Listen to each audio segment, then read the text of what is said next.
தங்கத்தாம்பாளத்தில் வச்சு கொடுத்த ஒரு வெற்றி மாதிரி ஆகிடும். அப்படின்னா என்ன அர்த்தம்னா, எந்த ஆப்ஷனை அவர் வந்து சூஸ் பண்ணாலும் ஜெலன்ஸ்கி இப்போ ஒரு நடைப்பணம், நாங்கள் இதை பண்ணிவிடுவோம், நாங்கள் அதை பண்ணிவிடுவோம். இப்போ சமீபத்தில் நடந்த ட்ரம்ப், வேன்ஸ், அப்புறம் இவங்க ஜெலன்ஸ்கியோட அந்த ஓவல் ஆஃபீஸ் மீட்டப்பு மிகப்பெரிய ஒரு தோல்வியில் முடிஞ்சுது அப்படின்னு சொன்னோம். அந்த நேரத்தில் வந்து சைன் பண்ணக்கூடிய அந்த மினரல் அக்ரிமெண்ட் சைன் ஆகலை. ஒரு ஸ்ட்ராட்டஜிக்கான ஒரு மீட்டிங், இது வச்சு ஒரு அடுத்த கட்டத்துக்கு வந்து இந்த போர் நகரப்போகுது அல்லது ஒரு அமைதி திரும்ப போகுது அப்படின்னு எல்லாருமே எதிர்பார்த்துக்கிட்டு இருந்த அந்த நேரத்தில் மிகப்பெரிய ஒரு டிசாஸ்டர் ஆகிப்போச்சு. இது வந்து ஒரு பொலிட்டிக்கல் டிசாஸ்டர் ஃபார் ஜெலன்ஸ்கி அப்படின்னு கூட சொல்லலாம். அடிப்படையில் என்ன ஆச்சு அப்படின்னா, ஜெலன்ஸ்கியை வந்து ஒரு கார்னர் பண்ணிட்டாங்க. அந்த அக்ரிமெண்ட் சைன் பண்ணுறதுக்கு முன்னாடி எனக்கு செக்யூரிட்டி கேரண்டி கொடுங்க அப்படின்னு சொன்னதுனால அது மிகப்பெரிய ஒரு பேக் ஃபயர் ஆகி அது எல்லாமே வந்து டோட்டலாக வந்துட்டு அந்த அமைதி பேச்சுவார்த்தை, அமைதி பிளான் இது எல்லாமே வந்து ஒரு கொலாப்ஸ் ஆகி போச்சு. சரி, ஜெலன்ஸ்கி இனி என்ன செய்வார்? அவரோட அவருக்கு என்ன மாதிரியான அடுத்த கட்ட ஒரு எதிர்காலம் இருக்குது? வாங்க அலசுவோம். வணக்கம், நான் உங்கள் கணேஷ் அருணாடன். நீங்கள் பார்த்து கொண்டிருப்பது மிஸ்டர் உலகம், புவிசார் அரசியலை, ஜியோ பாலிட்டிக்ஸை ஆழமாக அலசுகிற முதல் தமிழ் சேனல்.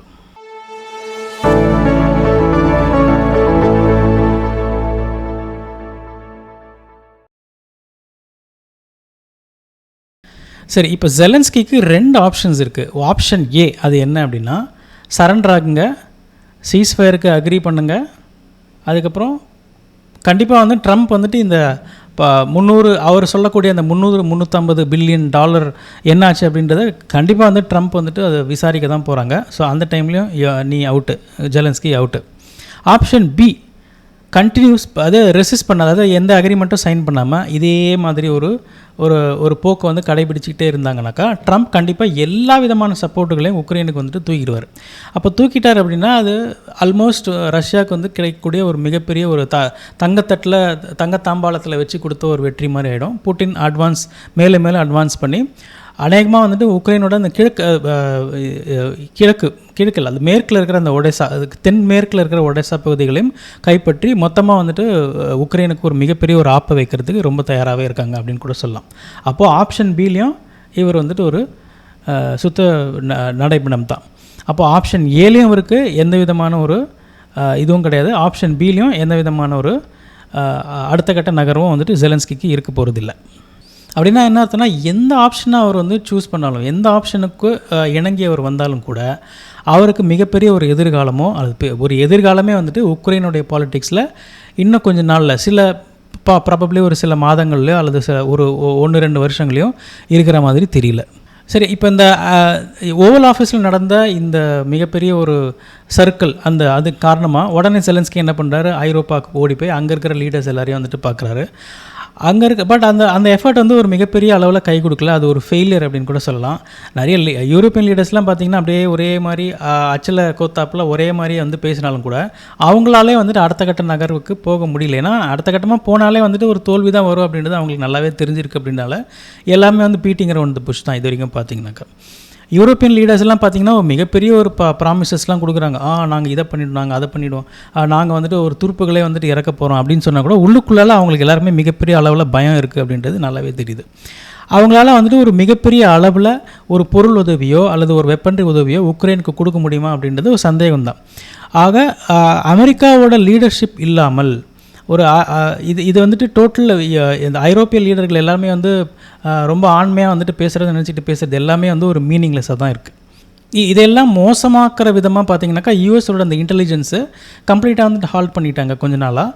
அப்போது உக்ரைன் வந்துட்டு அவங்களுடைய அந்த போர்க்களத்தில் வந்துட்டு ஒரு கண்ணை கட்டி விட்டாப்புல அவங்களுக்கு வந்துட்டு என்ன செய்கிறதுனே தெரியல. ஆக்சுவலாக மிகப்பெரிய அளவில் வந்து ஒரு அழிவுகளை வந்து சந்திச்சுட்டு வராங்க. அப்போது இப்போ பார்த்தீங்கன்னா ஜெலன்ஸ்கிக்கே தெரியுது தான் வந்து கார்னர் பண்ணப்பட்டோம் அப்படின்றதும், அவருக்கு வந்து எந்த ஆப்ஷன்ஸும் இல்லை அப்படின்றதும்.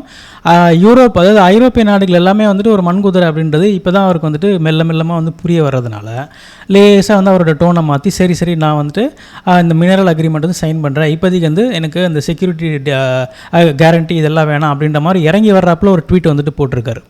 இந்த ஒரு உடனடியாக வந்துட்டு ஒரு தன்னுடைய அந்த நிலைப்பாட்டை வந்து மாற்றிக்கிறாரு. இந்த நிலைப்பாட்டை மாற்றுறதுல அவர் வந்து ஒரு சீஸ்ஃபயர், அதாவது ஒரு போர் நிறுத்த ஒப்பந்தத்துக்கும் நான் சரிப்பட்டு வருவேன் அப்படின்னு சொல்கிறாரு. பிரிசனர் எக்ஸ்சேஞ்ச் பண்ணிக்கிறேன் அப்படிங்கிறாரு. இப்போ வந்துட்டு நான் வந்துட்டு செக்யூரிட்டி கேரண்டியெல்லாம் இல்லாமலேயே மினரல் டீல் வந்து சைன் பண்ணுறதுக்கு ரெடி அப்படின்னு சொல்லிட்டு டோட்டலாக அப்படியே வந்து ஒரு பல்ட்டி அடிச்சுட்டு ஒரு ட்வீட் வந்துட்டு போடுறாரு. இப்போ அவர் என்ன சொல்கிறாருன்னா, ட்ரம்ப்போட ஒரு தலைமையை நான் ஏற்றுக்கிட்டு ஒரு ஒரு நீடித்த ஒரு அமைதி இங்கே வந்து திரும்பணும், உக்ரைனுக்கு திரும்பணும் அப்படின்றதுனால ட்ரம்ப்போட தலைமையை நான் ஏற்றுக்கிட்டு நான் வந்துட்டு ஒர்க் பண்ணுறதுக்கு தயாராக இருக்கேன் அப்படின்ற மாதிரி இப்போது கதையெல்லாம் சொல்லிகிட்டு இருக்காரு. ஆனால் இப்போது நடுநிலையாக பார்க்குறவங்களுக்கு என்ன அழகாக வந்து தோணுது, என்ன பெர்ஃபெக்டாக தோணுது அப்படின்னு கேட்டிங்கனாக்கா, இது அவரோட சர்வைவல் இன்ஸ்டிங்க்ட். அதாவது தான் எப்படின்னா இந்த பவரை அவர் இப்போ அனுபவிச்சுட்டு இருக்கிற அந்த அதிகாரத்தை, உக்ரைனில் இருக்கிற அந்த பிரசிடென்ட் அப்படின்ற அதிகாரத்தை தக்க வச்சுக்கிட்டு இதே கொள்ளையில் வந்து ஈடுபட்டுகிட்டே இருக்கணும்.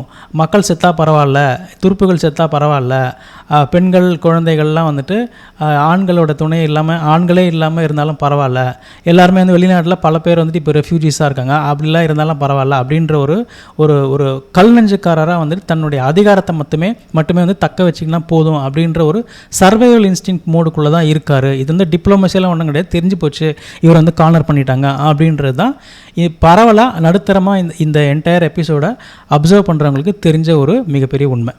ஆக ஜெலன்ஸ்கிக்கான அந்த அரசியல் எதிர்காலம் அப்படின்றது ஆல்மோஸ்ட் ஒரு முடிவுக்கு வரப்போகுது அப்படின்னு சொல்லலாம். அதுதான் வந்து இப்போ எல்லாமே இந்த நடக்கக்கூடிய இந்த நிகழ்வுகள் எல்லாமே வந்துட்டு காட்டுது. அவருடைய அந்த அலைஸ் எல்லாருமே வந்து ரொம்ப கன்ஃபியூஸாக இருக்காங்க. அலைஸ்னால் யாருன்னா இந்த பிரிட்டன், ஃப்ரான்ஸ், இந்த ஐரோப்பிய நாடுகள்லாம் வந்துட்டு ஒரு மாதிரி கன்ஃபியூஸ் ஸ்டேஜ்லேயே இருக்காங்க.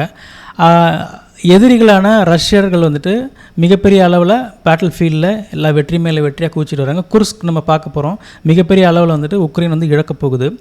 அதனால் இப்போ இது அவர் பண்ணுறது எல்லாமே ஒரு டேமேஜ் கண்ட்ரோல் அப்படின்னு மட்டுமே சொல்லலாம். ஸோ இப்போது பார்த்தீங்கன்னாக்கா ட்ரம்ப் தான் வந்துட்டு செட்டிங் எவ்ரி டேர்ம்ஸ் எல்லாத்தையுமே வந்துட்டு ட்ரம்ப் தான் வந்து ஒன்று ஒன்றா இந்த நிபந்தனைகள் அந்த நிபந்தனைகளை வச்சுக்கிட்டே வருது ட்ரம்ப்பு. இதுக்கு எல்லாமே தலையாட்டக்கூடிய ஒரு நிலையில் மட்டும்தான் ஜெலன்ஸ்கி இப்போதைக்கு இருக்கார். ஆனால் கூடிய விரைவில் ஒட்டுமொத்தமாக இந்த என்டையர் ட்ராமா வந்து முடிவுக்கு வரும். ஜெலன்ஸ்கியோட எதிர்காலமும் அரசியல் வாழ்வும் கம்ப்ளீட்டாக வந்து முடிவுக்கு வரும். அது எப்போ அப்படின்றது தான் இப்போ இருக்கிற ஒரு கேள்வி. உலகத்தில் நடக்கிற எல்லா விஷயங்களையும் செய்திகளாக தராமல் அது ஏன் நடக்குதுன்னு புரிய வைக்கிறதா மிஸ்டர் உலகம் சேனல். ஜியோ பாலிட்டிக்ஸ்னு சொல்லப்படுற புவிசார் அரசியலை பற்றி ஆழமாக தெரிஞ்சுக்க நம்ம சேனலை சப்ஸ்கிரைப் பண்ணுங்கள். இந்த வீடியோ உங்களுக்கு பிடிச்சிருந்தா லைக் பண்ணுங்கள், சப்ஸ்கிரைப் பண்ணுங்கள், கருத்துக்களை மறக்காமல் கமெண்ட்டில் பதிவு பண்ணுங்கள். நன்றி, வணக்கம்.